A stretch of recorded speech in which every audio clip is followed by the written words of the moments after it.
Hello and welcome friends, आपका अपना और प्यारा यूट्यूब चैनल राज क्लास के एक और बेहतर वीडियो में आपका स्वागत है। तो इस वीडियो में हम बहुत ही कमाल की टॉपिक लेकर आए हैं। साइंस का बहुत ही महत्वपूर्ण यह टॉपिक है।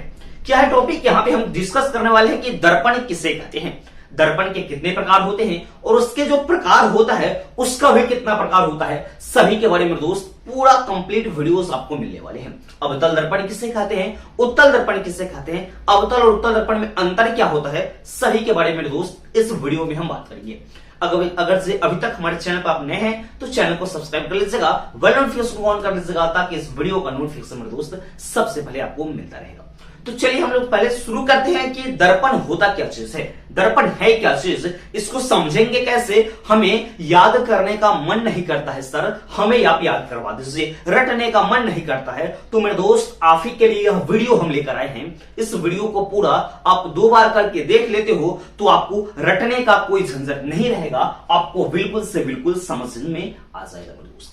तो समझते पहले क्या है दर्पण। मिरर होता क्या है, मिरर जिसमें हम अपना मुंह को देखते हैं उसी को एक तरह से दर्पण कहते हैं। तो इसका परिभाषा क्या है कि वैसे सतह जिससे प्रकाश की किरण जो है टकराकर लौट जाती है।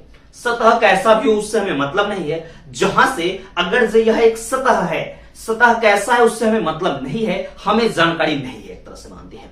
तो एक सतह है, अगर जब प्रकाश किरण आता है और टकराकर लौट जाता है तो टकराकर लौट जाता है तो यह एक क्या हो गया, यह एक सतह हो गया। वही इसका परिभाषा है कि वैसे सतह जिससे प्रकाश किरण टकराकर लौट जाती है उसको हम लोग क्या कहते हैं, एक दर्पण कहते हैं। जो यह सतह है वह एक क्या है, तो एक दर्पण है। जैसे में एक सतह यानी यह जो दर्पण है, क्योंकि दर्पण तो आर पार दिखाई देता है तो उसके एक सतह में है जो कलई किया गया है, ठीक है, वह इसके वही है आपका।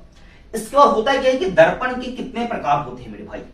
तो मेरे दोस्त जो दर्पण होते हैं, दर्पण के 2 प्रकार होते हैं। पहला होता है समतल दर्पण जिसको प्लेन मिरर हम लोग इंग्लिश में कहते हैं। दूसरा होता है गोलीय दर्पण जिसको एस्फेरिकल मिरर बोला जाता है।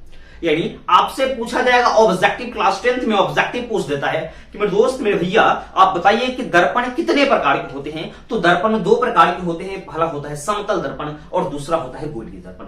तो समतल दर्पण का परिभाषा को आप एकदम शॉर्ट में समझेंगे कि वैसे दर्पण जिसकी परावर्तक सतह क्या होगा, समतल होगा। यानी वैसे दर्पण जिसकी परावर्तक सतह समतल होगा उसे कौन सा दर्पण हम कहेंगे, तो उसको हम लोग समतल दर्पण कहेंगे। फिर आता है यहां पे दोस्त गोलीय दर्पण।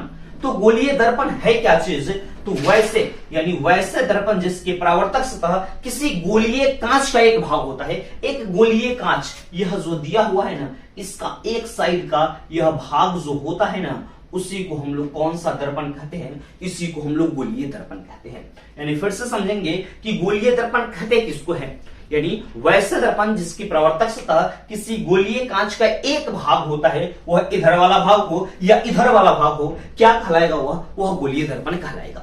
अब यहाँ पे सवाल उठता क्या है कि भैया जो गोलीय दर्पण मैंने ये दोनों को बता दिया, लेकिन क्या क्या चीज है इसमें उसको हमें थोड़ा सा डिफाइन कीजिए। तो मेरे भाई देखेंगे यहाँ पे कि जो गोलीय दर्पण होता है वह 2 प्रकार से होते हैं। यानी आपसे पूछा जाएगा यहाँ पे भी ऑब्जेक्टिव। बहुत स्टूडेंट यहाँ पे कंफ्यूज हो जाते हैं कि दर्पण कितने प्रकार के, तो बोल देते हैं 2 प्रकार के। 2 प्रकार का दर्पण तो होता है और आंसर में लिख देते हैं अवतल दर्पण और उत्तल दर्पण, यही लिख कर आते हैं और उनका गलत हो जाता है। और बच्चे यहाँ पे कहते हैं हम तो सही लिख के आए हैं लेकिन जो टीचर है वो गलती कर दिया है। नहीं मेरे भाई, आपको सही से पढ़ना है, बिल्कुल डीपली पढ़ना है, क्योंकि यह वीडियो में आपका दर्पण का पूरा डीपली नॉलेज मैं आपको दे दूंगा। दर्पण से संबंधित कोई दिक्कत आपको नहीं रहेगा मेरे भाई, आपको पूरा कंप्लीटली समझ में आ जाएगा और रटने का भी झंझट नहीं है, पूरा आपको याद हम करा दूंगा इसमें, ठीक है। तो यहाँ पे होता है जो गोलीय दर्पण है कितने प्रकार से हो जाता है, तो गोलीय दर्पण जो 2 प्रकार का होता है। पहला होता है अवतल दर्पण और दूसरा होता है उत्तल दर्पण। अवतल दर्पण और उत्तल दर्पण आपसे पूछे जाएंगे कि गोलीय दर्पण कितने प्रकार के होते हैं, तो गोलीय दर्पण 2 प्रकार से होते हैं। पहला होता है अवतल दर्पण और दूसरा होता है उत्तल दर्पण। तो यहाँ पे आता है बात कि अवतल दर्पण कहते किसको है, यानी अवतल दर्पण तो वैसे गोलीय दर्पण। मेरे भाई जहां भी अगर गोलीय दर्पण का बात हो, यानी जहां भी गोलीय दर्पण यहाँ पे लिखा हुआ है, यानी गोलीय दर्पण कितना प्रकार, तो 2 प्रकार, अवतल या उत्तल, उस चीज को समझेंगे। तो यहाँ पे है क्या, अवतल दर्पण किसे कहते हैं, तो वैसे गोलीय दर्पण जिसकी परावर्तक सतह जो होता है ना वह धंसा हुआ होता है। परावर्तक सतह कहने का मतलब कि जहां से प्रकाश किरण टकराकर लौट जाती है, प्रवर्तक सतह कहने का मतलब कि जिस सतह से, अगर यह है इस सतह से, यानी यह समतल दर्पण का है, इस सतह से प्रकाश किरण टकराकर लौट जाता है तो इसको हम लोग क्या कहते हैं, तो इसी को हम लोग क्या कहते हैं, प्रवर्तक सतह कहते हैं। ठीक है, ऐसे तो समतल दर्पण है और प्रवर्तक सतह है, तो वही चीज इसको समझेंगे। अवतल दर्पण क्या है कि वैसे गोलीय दर्पण जिसकी परावर्तक सतह धंसी हुई हो, यानी धंसी हुई कहने का मतलब जो चम्मच देखते हैं ना, सबके घर में चम्मच होगा, जो धंसा हुआ भाग है वह कौन सा दर्पण होगा, तो वह अवतल दर्पण होगा। तो अवतल दर्पण होगा या धंसा हुआ रहेगा, यहीं से प्रकाश किरण टकराकर लौटती है, यानी वही हो जाएगा आपका अवतल दर्पण। इसकी परिभाषा को फिर से समझेंगे कि वैसे गोलीय दर्पण जिसकी परावर्तक सतह, और परावर्तक सतह कहने का मतलब कि जहां से प्रकाश किरण टकराकर लौट जाती है उसको परावर्तक सतह कहते हैं। तो वैसे गोलीय दर्पण जिसकी परावर्तक सतह क्या होता है, तो धंसी हुई हो, जिसका परावर्तक सतह धंसी हुई हो, वह कौन सा दर्पण होगा, वह अवतल दर्पण होगा। इस तरह से इसका फिगर बनेगा, या हम इस तरीका से बना सकते हैं और थोड़ा उल्टा हम फिगर को इसी को कर दिए हैं, यानी इसका भी परावर्तक सतह धंसा हुआ भी, इसका भी धंसा हुआ है, ऐसे आपका सटीक जो है फिगर यही होगा। फिर आता है उत्तल दर्पण किसे कहते हैं।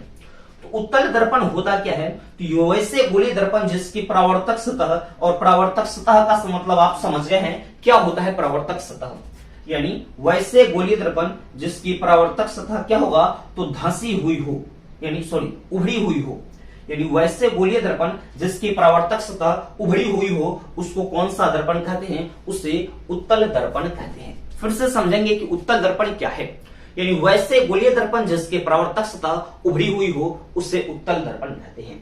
और इसका जो फिगर है आपको दिख रहा होगा, यही इसका फिगर है। इसको हम लोग कॉन्वेक्स मिरर कहते हैं, यानी उत्तल दर्पण, इसको कॉनकेव मिरर कहते हैं। फिर से यहां समझेंगे कि जो दर्पण का परिभाषा तो आप समझ गए हैं, दर्पण दो प्रकार से होता है, समतल दर्पण, गोलीय दर्पण। और अब यहां पे आता है कि गोलीय दर्पण कितने प्रकार से, तो गोलीय दर्पण भी दो प्रकार के, पहला होता है अवतल दर्पण, दूसरा होता है उत्तल दर्पण, यानी ये चीज आप समझ गए हैं। अब हम लोग समझते हैं इसमें अवतल और उत्तल में अंतर क्या है, यानी यहां पे समझ लीजिएगा कि इसका होता क्या है, आप समझिए, पहले यहां पे समझ लें, उसके बाद मैं आपको लिख दूंगा क्या है अवतल दर्पण। इसकी परावर्तक सतह समझ ली, इसकी परावर्तक सतह क्या है, धंसी है, इसकी उभरी है। तो इसमें प्रकाश का परावर्तन भीतरी सतह से होगा, लेकिन इसमें प्रकाश का परावर्तन बाहरी सतह से होगा। इसकी फोकस दूरी वक्ता त्रिज्या ऋणात्मक होगी, इसकी फोकस दूरी वक्ता त्रिज्या धनात्मक होगी। और इसे हम लोग अब समझते हैं, हम लोग अवतल दर्पण और उत्तल दर्पण में अंतर क्या क्या है, इस चीज के बारे में हम समझेंगे कि अवतल दर्पण और उत्तल दर्पण में। तो अवतल दर्पण में होता है क्या, इसकी परावर्तक सतह क्या होता है, तो धंसी हुई होती है, और इसकी परावर्तक सतह क्या होता है, उभरी हुई होती है।